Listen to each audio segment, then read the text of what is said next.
Welcome back to Billionaire Discipleship, where building wealth, street wisdom, and serving Christ collides, but it doesn't divide.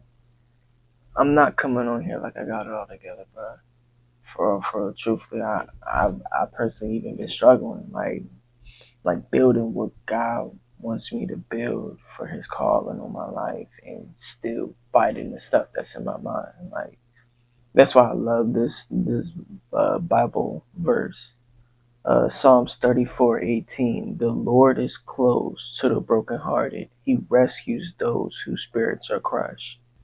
Like I want people to understand, like God, He's not gonna wait for you to get strong. He gonna pull up when you at your weakest, bro. And it's like, truthfully, I even had to come to that. Like that's why I even like took a short little break because it's like I personally had to go through like some personal situations and just a whole bunch of just truthfully, I believe in spiritual warfare. I ain't even gonna sit here in front because like just dealing with what I was dealing with and what my wife's family was dealing with, and then just all coming together. It really hit hard. And that's like I said. That's why I even took a break. Like I had to even go get therapy. Like I even took a few sessions of therapy sessions. Like I want people to understand. Like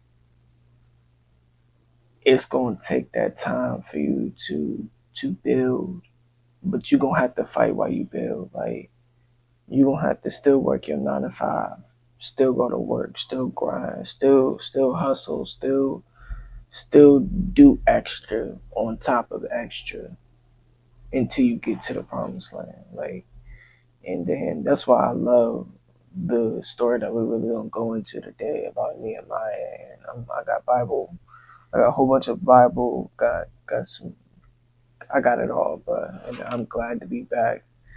And man, I'm excited. I'm definitely excited. I ain't even gonna front. So we're gonna go ahead and dive right into today.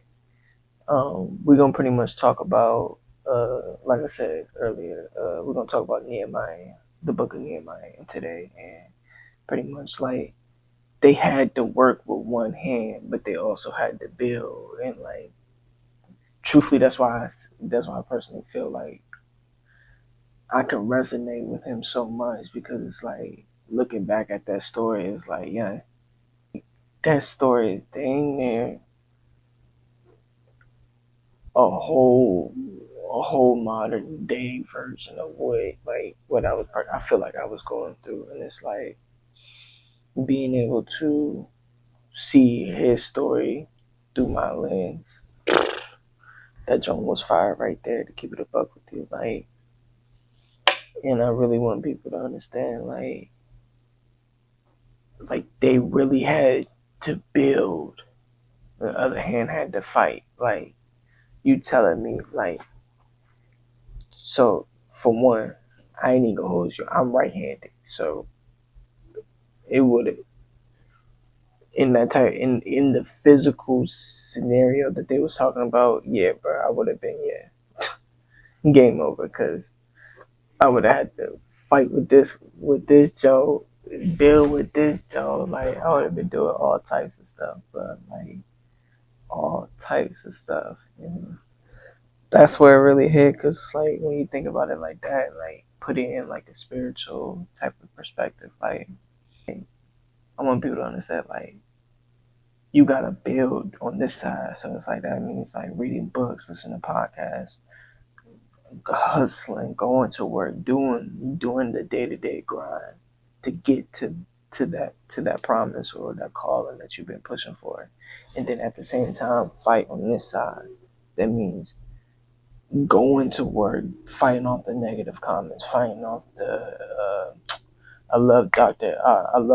Amon's book and how he pretty much explains the ants automatic negative thoughts and pretty much fighting off those type of thoughts. Like you get what I'm saying? So, but pretty much as I was saying, like imagine trying to build with one hand and trying to fight with the other. Like you know what I'm saying? So it's like putting that into spiritual lens today of building your calling, then also fighting your mind, renewing your mind, this and that. Like you get what I'm saying? Like that's the fight. That's the fight. And that's why I love 2 Corinthians 12:19. My grace is all you need. My power works best in weakness. Like, I want people to understand, like that's where I really had to realize, like, God doesn't need the polished version of you, bro. Like, He's gonna move through the pressured version of you, and people really gotta understand, like, those those moments where you wanna quit, like, bro. Even in this little break that I took, bro, like, I wanted to quit, like, not even just the podcast, bro. I'm talking about wanting to quit stocks, wanting to quit real estate, wanting to quit chasing my dreams, and it's not even like that I necessarily wanted to. It's just like I didn't have the drive for it, like, and like I felt like I was failing on all types of levels, but like working with my therapist, like I had to realize, like, bro, I wasn't really failing. Like, God put a God put a pause on you to catch up. God put a pause on me to catch up. So it's like I had to really put that into real perspective for me. And then that's why I'm like getting like John, like help people to understand, like, bro, you gonna have to build and fight. It sucks, bro. Like, I ain't even about it sucks, bro. But you gonna have to build and fight, bro. You gonna get it, bro. I promise you, bro. You gonna get it. Like that's why I stepped back, because like I thought I had to fix everything before getting onto this platform, this podcast. But like God was like, nah, bro. Like He corrected me, bro. Like, I ain't even gonna hold you. Like God never said that you had to finish the fight to build. He said build while you fight, bro. And like and I'm about to get into the actual scripture part of to today episode, because it's like, yeah, they really had to build, like, physically build, like. And I know people are building their dreams, they're building their homes, they're building their jobs, they're building their families. Like, you know what I'm saying? Like, there's gonna be spiritual warfare. There's gonna be people around you who's gonna want to try to take you out. Not, and I'm not mean like take you out, but like, yeah, like, they don't want to see you on top, bro. Like, and then that's where we find ourselves today in Nehemiah 4 verses 14 to 20. And I got the whole joint right here. I'm gonna just read this little bit right here.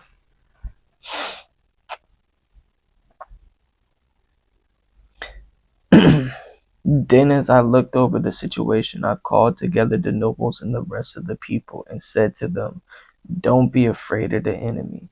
Remember the Lord, who is great and glorious, and fight for your brothers, your sons, your daughters, your wives, and your homes. When our enemy heard that we knew of their plans and that God had frustrated them, we all returned to our work on the wall. But from then on, only half of my men worked, while the other half stood guard, with spears, shields, bows, coats of mail. The leaders stationed themselves behind the people of Judah who were building the wall. The laborers carried on their work with one hand supporting their load and one hand holding a weapon. All the builders had a sword belted to their side. The trumpeters stayed with me to sound the alarm. Then I explained to the nobles and officials and all the people, the work is very spread out, and we are widely separated from each other along the wall. When you hear the blast of the trumpet, rush to whatever it is sounding. Then our God will fight for us. So it's like, yeah, that is that chunk of scripture right there really go hard, because it's like, yeah, he said, for one, half of his men had, after they ran into over the situation, bro, like, half of his men had to guard and half of his men had to work, but all of his men were armed. They were strapped, bro. Like, keep it let's put it in mind, they were strapped, bro. Like, they had swords, like, yeah. So if all of the men had swords, but all of them was still also like working, dog, like dog, bro, like, I ain't even about saying hold you. So they pretty much, the enemy threatened them, bro. Fear tried to stop him. God frustrated the enemy's plans. Half worked, half guarded. Everyone carried a sword. The trumpet was the signal to unite, and God promised to fight for them, bro. Like all of that, just in that little bit, like yo, and you gonna tell me you can't do anything with God, bro? Like what? Like this is the blueprint for anyone who is trying to build something in the season of attack. That means like like how I was saying, like how I'm building this podcast, everything was going good. Like I was posting twice, sometimes 3 times a day. Like the numbers was good, bro. Like I was eating good off of it, but well, not eating off of it, but the numbers was good off of it, bro. So it's like seeing that consistency to not being able to do it, bro. Like seeing it, feeling like the enemy won at that point, bro. Like, but that's when I reread Nehemiah and pretty much went into his story, and it was like, bro, yeah, I could preach this on a whole nother level, bro. Like let's break it down from a street perspective, bro. That's like you try and get out of the streets, bro, and everything like that, and people weren't telling you no, bro. You ain't gonna make it at a job, bro. You ain't gonna do this, you ain't gonna do that. The whole time, bro, that job, you whole time at that job, you talking to the general manager. He's spilling his business beans, bro. Like, and that's what kind of I found myself at my job, bro. Like, I used to work at a security job, bro, and I'm sitting across the table talking to the general manager of the bill, of that location, right? But whole time, the CEOs of the companies be calling him for advice, bro. So when one of my homies told me that, I was like, bro, you lying, bro. I bet I'm gonna talk to him, bro. Went into his office, bro. He had an open door policy, so he was cool, but like went in there, talked to him, bro. And the whole time, but he was telling me the ups and downs of his business, how he landed into where he landed, his toughest situations, stuff like that, bro. Like that. That's what I'm saying. That's that's the blueprint, bro. Like God's gonna use the word to make you see that type of stuff. Like you get what I mean. So like you read the word, and then you go to work. You have those type of conversations. God showing you the blueprint. God showing you, all right, you can build a business, but you're gonna have to go through this. You're gonna have to go through that. Like he went through this. Like even when I was listening to Myron, like for him to not make 6 figures for what 13, 14, I think it was 14 years, while doing his sales and stuff like that. Like, come on, bro. It was either his first meal or first 6 figures, bro. He didn't do it until 14 years, bro. Like and it's like I had to even like understand like the power of a slow start, bro. Like you might feel like you ain't going nowhere, bro, but I promise you, bro. I promise you, bro.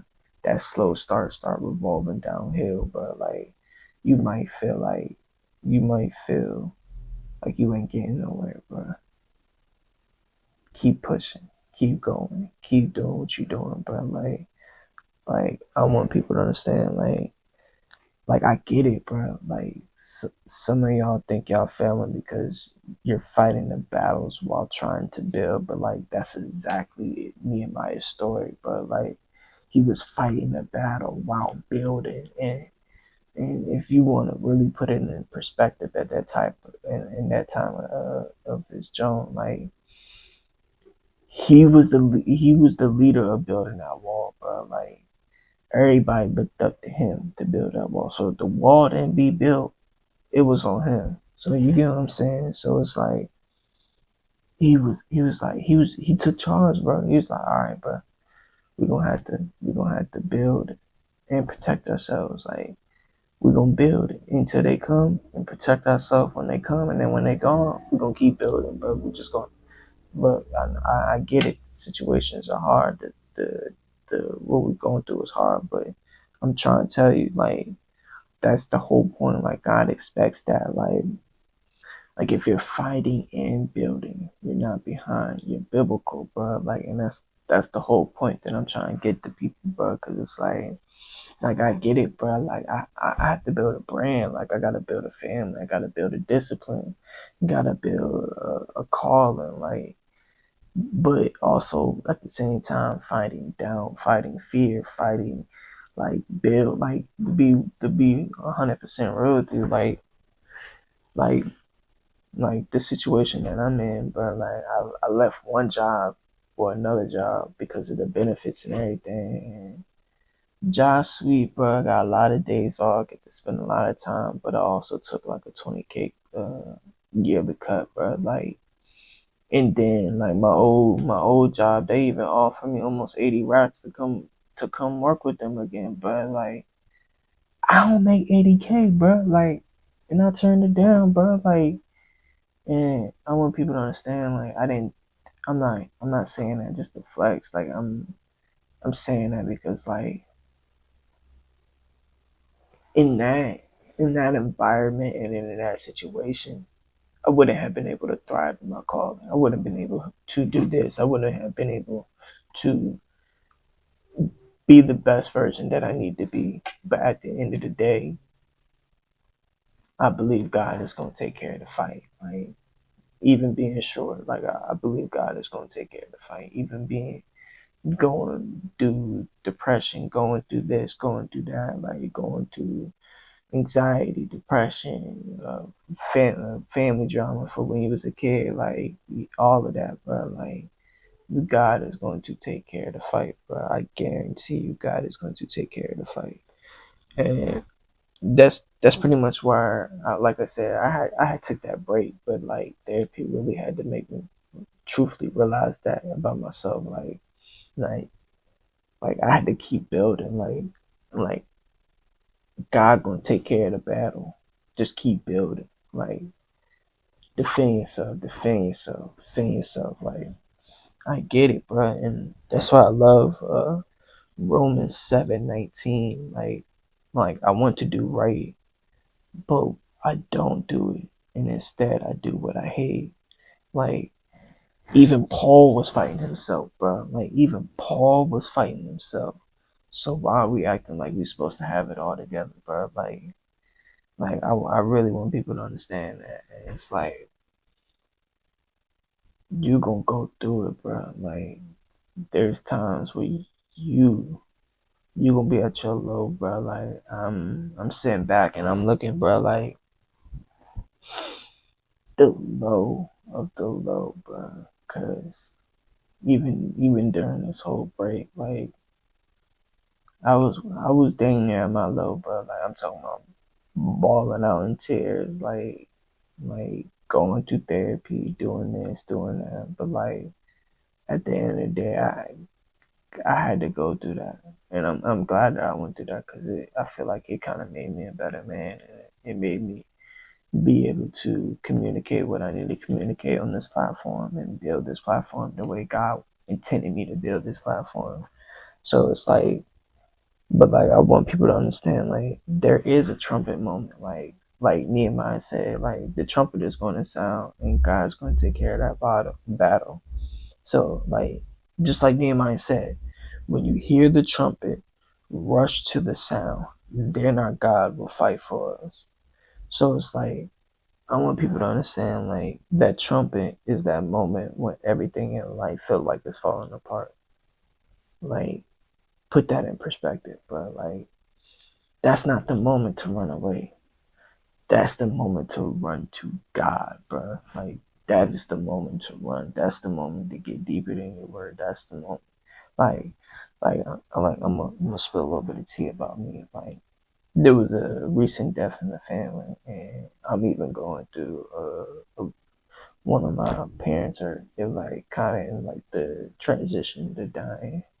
So it's like instead of me breaking down and just completely shutting off, like I said, talking about my feelings, journaling, going to therapy. Like I even picked up the book Through the Eyes of a Lion. I think it was by Levi.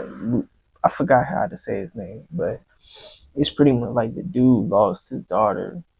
Like the dude was a preacher out in Montana, lost his daughter like few days right before Christmas, bro. Like had a family day planned, and bro, the book had me in tears, bro. Book had me in tears, bro. But like, I I love how he got closer to God. Like he didn't.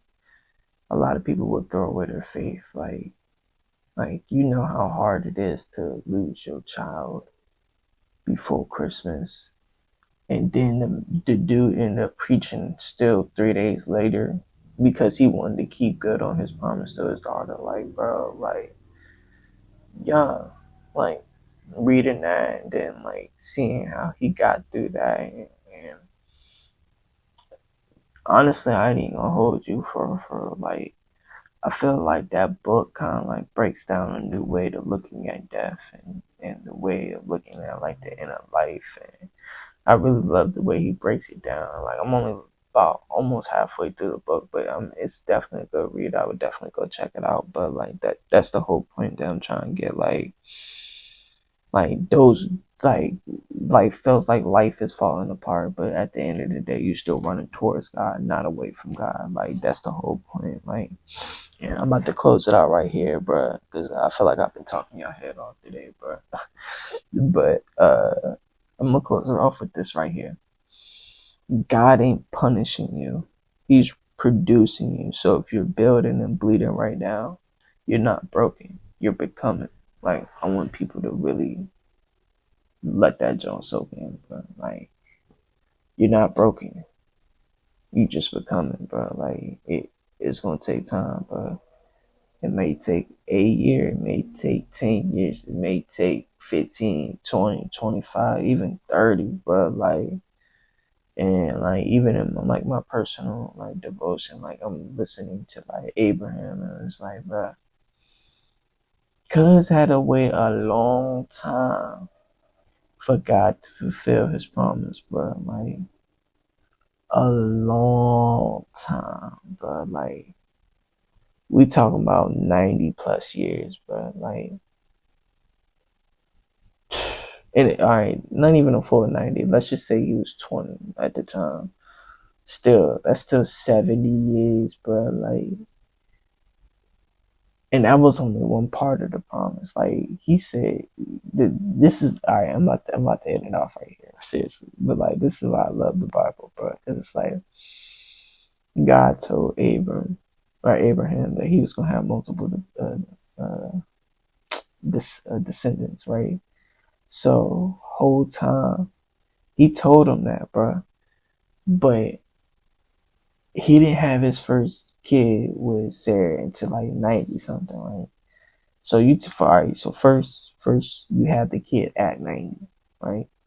Then you think like, bro, I have a 90-something-year-old wife, bro. You really think she might have more than one more kid, bro? Like, come on, bro. Like, and then you get to think like, the that's the promise of God, bro. Like, that's the promise of God. I'm gonna go ahead and leave it off right there, bro. But thank you for watching. Like and subscribe, and welcome back to Billionaire Discipleship, where building wealth, street wisdom, and serving Christ collides, but it doesn't divide.